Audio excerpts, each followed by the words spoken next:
दोस्तों हींअर सदाबहार महफ़िल जो आख़िरी सतों कलाम ॿुधंदासीं जंहिंजा ॿोल आहिनि सोगो साह थियो मुंहिंजो दोस्त सनम मूंखां नथो विसरे तुंहिंजो सितम सितम। तमामु ख़ूबसूरत कलाम आहे दोस्तो, ऐं जो शाइर आहे मेहदी साईं। ख़ूबसूरत शाइरी आहे दोस्तो, तव्हां गौर सां ॿुधो। उस्ताद जलाल चांडे जी यादगार प्राइवेट महफ़िल वॉल्यूम नंबर 21 तव्हां ॿुधी रहिया आहियो दीदार रिंद साहब जे ताउन सां, जेको उस्ताद मोहम्मद बलूचिस्तान जो रहवासी ऐं उस्ताद जलाल चंद जो सचो ऐं पको आशिक़ आहे। दोस्तो वीडियो खे लाइक कयो, कमेंट्स कयो, दोस्तनि खे शेयर कयो ऐं मुस्तक़बिल में अहिड़ियूं नायाब यादगार प्राइवेट महफ़िलूं ॾिसण जे लाइ मुंहिंजी चैनल कामरान जानी सिंधी खे सब्सक्राइब ज़रूरु कयो। महिरबानियूं।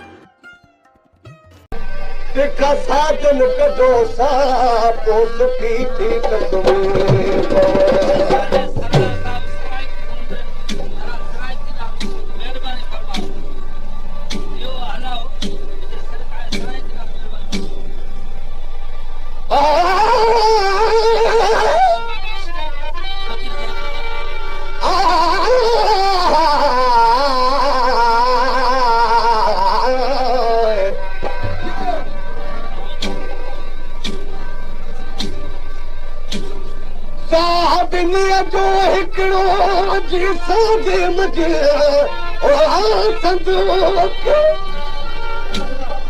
मन में पोखम निकरी आई तन में पोखम तू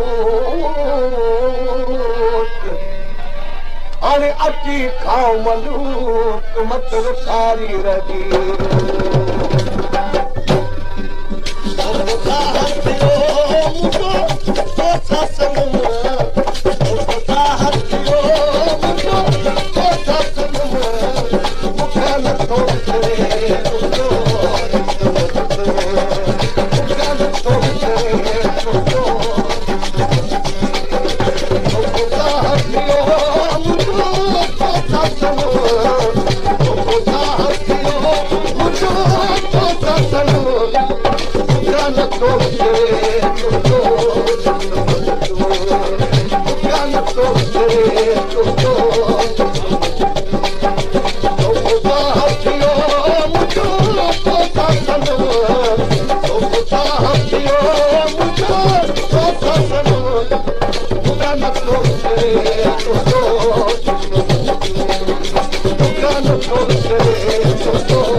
पेशकेश कामरान जानी सिंधी।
नकी तुम विसरे की नकी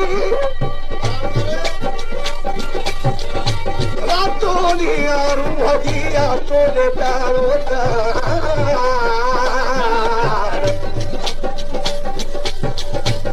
अजी हूँ हमल करे तो तहे कर मुँह वतन गिरे लगी तो सार खड़ी रोई रोई रज करा देवत से पुत्री सको करती वयो आप पुरुष करे मजे करती वयो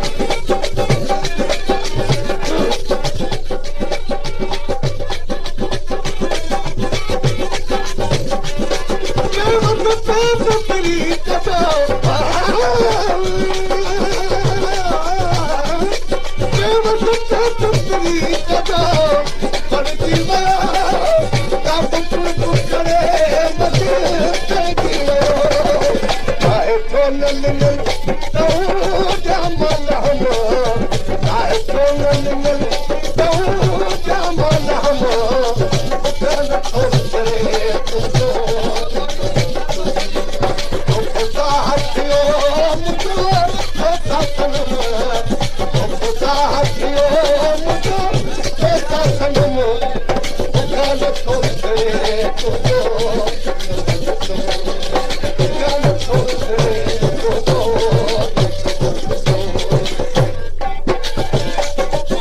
पेशकेश कामरान जानी सिंधी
Thank you.